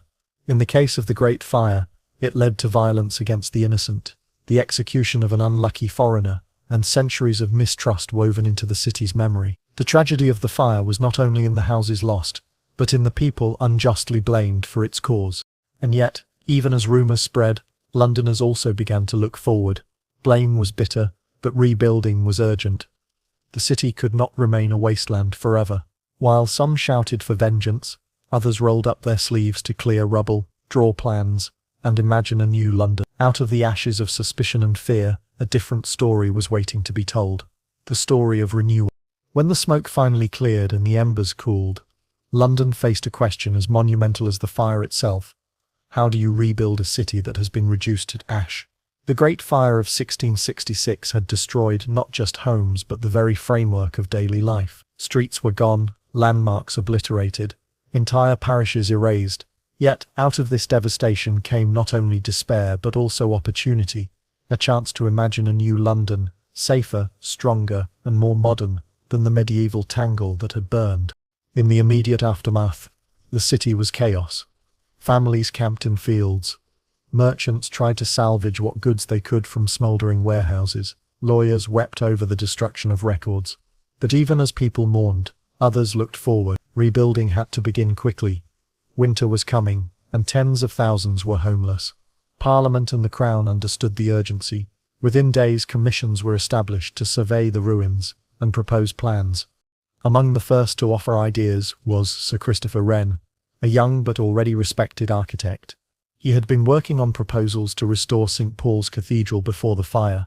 Now, with the cathedral destroyed and the city flattened, he saw a chance for something far grander. Wren's plan envisioned a London of wide boulevards radiating from central squares, inspired by the great cities of Europe. Streets would be straight, not crooked, buildings of brick and stone, not timber, the skyline crowned with a magnificent new cathedral. His design was breathtaking, a vision of London reborn as a modern capital. He was not alone. Other architects, surveyors, and thinkers offered their own plans. John Evelyn proposed a city of broad avenues and open spaces, lined with uniform buildings. Richard Newcourt suggested a rigid grid of streets, each church set in its own square. Others dreamed of canals running through the city, turning London into a northern Venice. For a moment it seemed possible that out of the fire's ashes, a bold new city might rise, one to rival Paris or Rome. But dreams ran into reality. London was not an empty canvas. Though the fire had cleared buildings, property lines still mattered. Landowners insisted on keeping their old plots, even if the boundaries made no sense in a new plan. Merchants, guilds, and parishes resisted grand redesigns that would strip them of traditional locations. Rebuilding quickly was more urgent than rebuilding perfectly. So, in the end, most of the radical schemes were abandoned. The medieval street pattern largely survived, crooked and irregular, though with important modifications: wider main streets, straighter thoroughfares, and open markets. What did change decisively were the materials and regulations. Parliament passed the Rebuilding Act of 1667, laying down strict rules. Timber houses were banned. New buildings had to be of brick or stone, thatched roofs were outlawed, and chimneys had to be built more safely. Streets were to be widened, lanes cleared, and houses constructed to uniform standards of height. These regulations marked the birth of modern building codes, designed to prevent another catastrophe. Fire prevention became a civic priority. London established the first organised fire insurance companies. Merchants and homeowners could now pay premiums to ensure their property would be rebuilt if burned. These companies often employed their own private fire brigades, marked by metal plaques, fire marks fixed to insured buildings. Out of the ashes of 1666 grew not just a new city, but an entire industry of insurance and fire protection. The rebuilding of St. Paul's Cathedral became the centerpiece of renewal. Christopher Wren's design for the new cathedral, with its soaring dome, was approved in 1675 and completed decades later. Today, it remains one of London's most iconic landmarks, a symbol of resilience born from destruction. Where the old Gothic cathedral had collapsed in fire, the new St. Paul's rose as a beacon of rebirth. Reconstruction was not easy. Thousands of workers toiled to clear rubble, lay bricks, and raise new walls. Prices for timber and stone soared. Skilled masons and carpenters became some of the busiest men in England. Refugees slowly returned from camps, erecting temporary huts while waiting for permanent homes. The city echoed with the sound of hammers and saws for years. The rebuilding also reshaped daily life. With wider streets, carriages could pass more easily, reducing congestion. Open markets replaced cramped alleys, improving hygiene. Brick houses were safer, warmer, and sturdier. The skyline, once a jumble of wooden roofs and spires, became more ordered, dominated by stone churches and the rising dome of St. Paul's. London emerged not just rebuilt, but transformed. Still, compromises left scars. Many lamented the loss of the chance to create a truly modern city. The crooked medieval lanes remained in much of the layout, haunting Wren's unfulfilled vision. Others grumbled at the cost of rebuilding, which bankrupted some families. The poor, unable to afford brick houses, were often pushed to the margins, while wealthier citizens claimed prime plots in the rebuilt centre. The fire had levelled the city physically, but socially it widened divides. Yet in the long view, the rebuilding after 1666 was a triumph. Out of one of the greatest urban disasters in European history came a safer, stronger, and more beautiful city. The fire destroyed, but it also cleared the way for reform. It forced London to abandon medieval practices, to embrace modern building codes, insurance, and planning.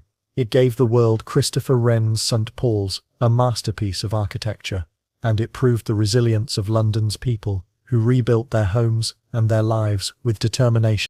Imagine walking through the city in 1670, just a few years after the fire. Where once had been ruins, now stand neat rows of brick houses, their red walls gleaming in the sun. Streets are wider, cleaner, and less shadowed. Stalls brim again with goods, markets buzz with trade, taverns ring with laughter.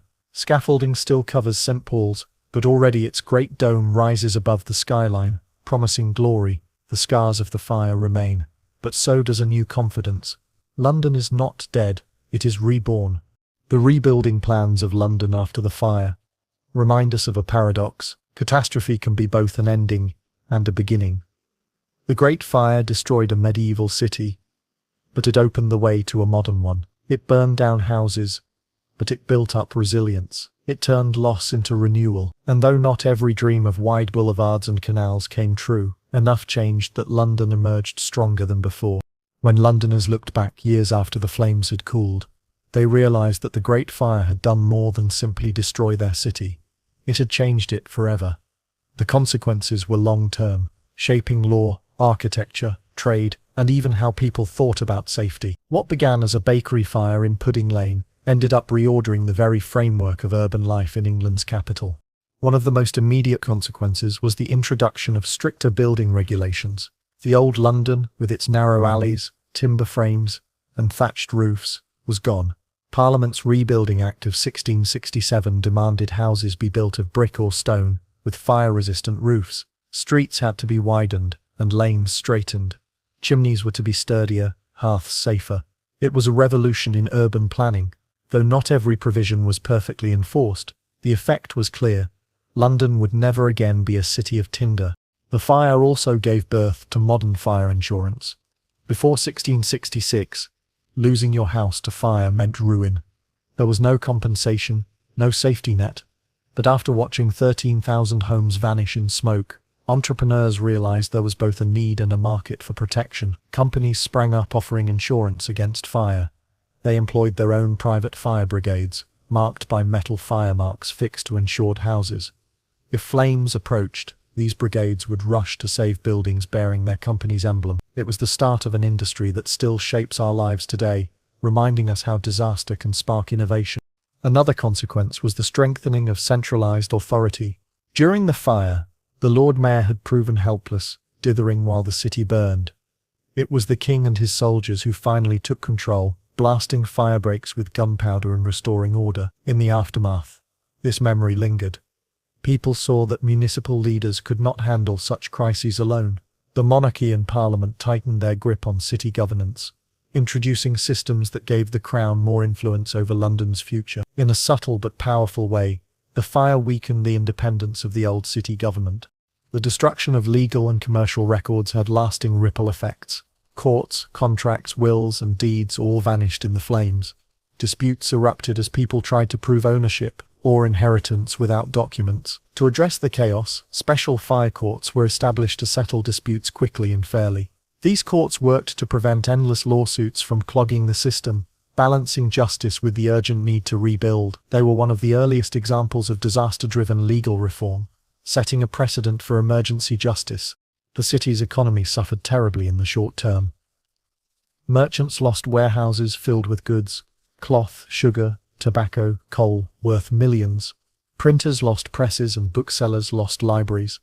Thousands of craftsmen, bakers, and smiths lost their shops and tools. Trade faltered, prices soared. Yet remarkably, London recovered quickly. The city's position as England's commercial hub was too vital to abandon. Merchants rebuilt, often with loans or insurance. Markets reopened. Within a decade, trade was thriving again. The fire, in fact, cleared away much of the medieval infrastructure that had constrained growth, making room for new investment. Culturally, the fire left deep scars. For a generation, Londoners spoke of it as divine punishment.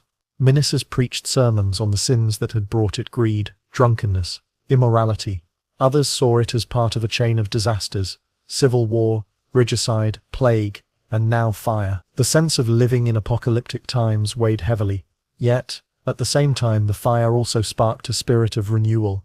Writers like John Dryden, and poets like Milton, reflected on themes of destruction and rebirth, weaving the fire into the cultural imagination. Pain and creativity walked hand in hand.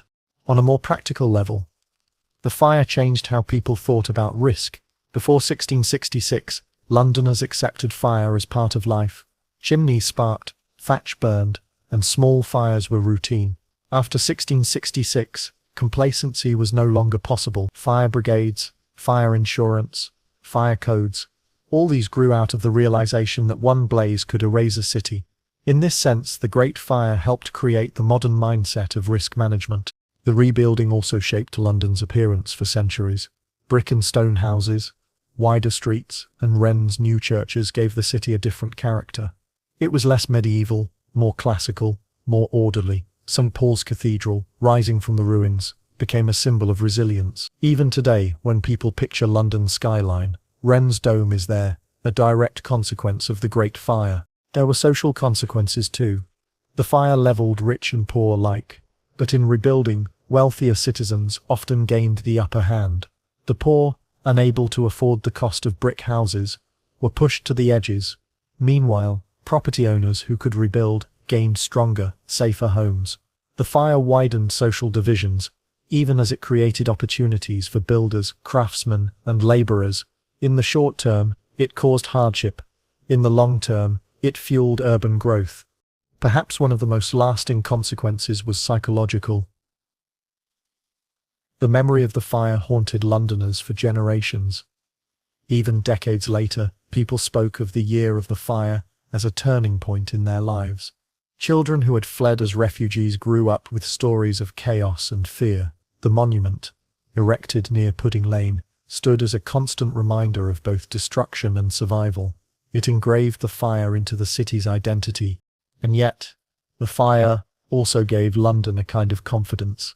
If the city could survive this 4/5 destroyed, tens of thousands homeless, trade disrupted, then it could survive anything. That resilience became part of London's character. In later centuries, when bombs fell during the Blitz, Londoners often compared their endurance to that of their ancestors in 1666. The Great Fire taught them that cities could burn and yet rise again. Imagine standing on London Bridge in 1670, just 4 years after the disaster. Around you, scaffolding covers half-built houses, brick walls rise where timber once stood, stalls bustle with trade again. Children play in streets widened after the fire. Behind it all, the dome of St. Paul's slowly rises, stone by stone, a promise of renewal. You realize you are watching, not just a city rebuilt, but a city transformed. The Great Fire was not only a tragedy, it was a turning point. The long-term consequences of the fire remind us that destruction and creation are often intertwined. Out of ash came progress. Out of ruin came reform. London was scarred, but it was also remade.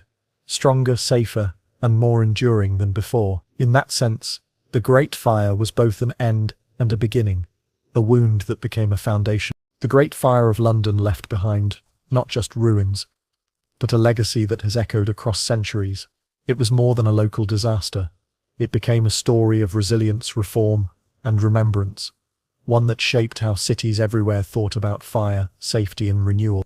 Its imprint is still visible in London's streets, its skyline, and even in the way people tell the story of endurance in the face of catastrophe. The most obvious legacy was architectural. The fire had erased the medieval heart of London, but in its place rose something new. Brick and stone replaced timber. Streets were wider, better planned, and cleaner. Sir Christopher Wren's churches dotted the skyline, each one a testament to rebirth. Most famous of all was St. Paul's Cathedral, rebuilt not as a Gothic relic, but as a magnificent Baroque dome, visible for miles. Even today, Wren's masterpiece defines the city's silhouette. When Londoners look up, they see not just a cathedral, but a monument to resilience. There was also a legal and social legacy. The fire courts, set up to resolve disputes quickly, showed how justice could adapt in crisis.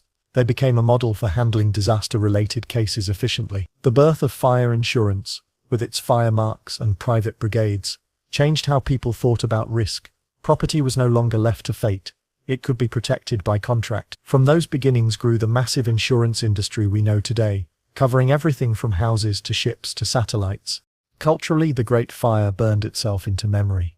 Samuel Pepys and John Evelyn's diaries gave future generations vivid, almost cinematic descriptions of the disaster. Artists painted the inferno, poets wrote verses about divine wrath, and preachers thundered sermons about sin and judgment. The fire became a moral tale as well as a historical fact. For centuries it was invoked as a warning about greed, negligence, and the dangers of ignoring risk. The monument, designed by Wren and Robert Hooke, still stands near Pudding Lane. At 20 feet tall, the exact distance from its base to the bakery where the fire began.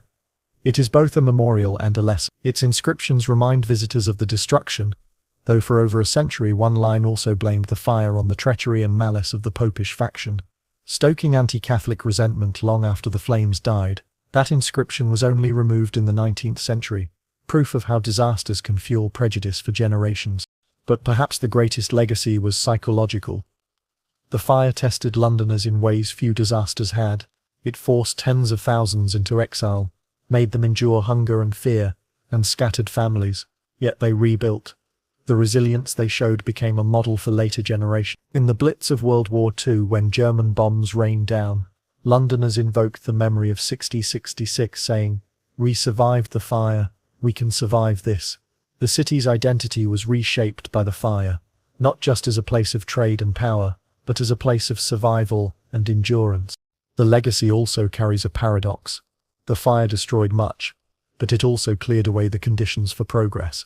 It wiped out plague-carrying rats and fleas, and the rebuilt city suffered no major outbreak on the same scale. It forced modernization in architecture, law, and governance. Out of ruin came reform.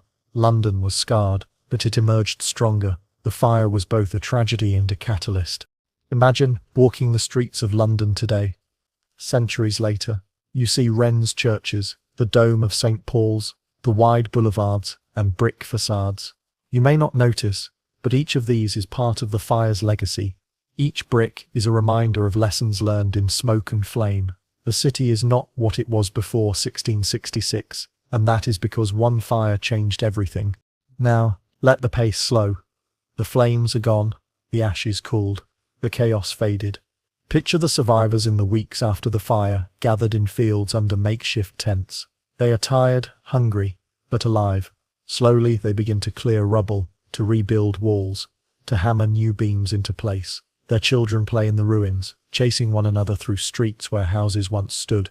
Life continues, stubborn and determined. As you drift, think of the sounds softening, the crackle of flame replaced by the distant murmur of hammers, the faint toll of new church bells rising from rebuilt towers. The smoke clears into a pale sky. Where once was ruin, now there is hope. The people of London endured, and from their endurance came a city renewed. Close your eyes. Let the glow of fire fade to the glow of dawn. Let the roar of destruction give way to the quiet of recovery. You are safe, carried by the resilience of those who came before. The Great Fire of London was a story of loss, but also of rebirth. Its legacy is not only ash, but also strength. And as you fall into sleep, remember, even in the darkest nights, cities and people can rise again. Good night. Sweet dreams.